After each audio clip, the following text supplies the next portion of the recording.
किरीटिनं गदिनं चक्रहस्तं इच्छामि त्वां द्रष्टुमहं तथैव तेनैव रूपेण चतुर्भुजेन सहस्रबाहो विश्वमूर्ते।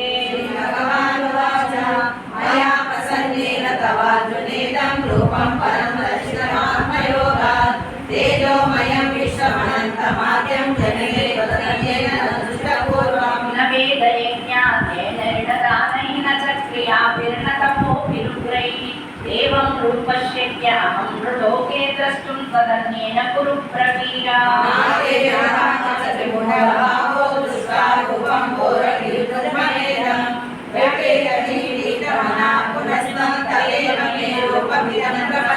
संजय उवाच इत्यर्जुनं वासुदेवस्तथोक्त्वा स्वकं रूपं दर्शयामास भूयः।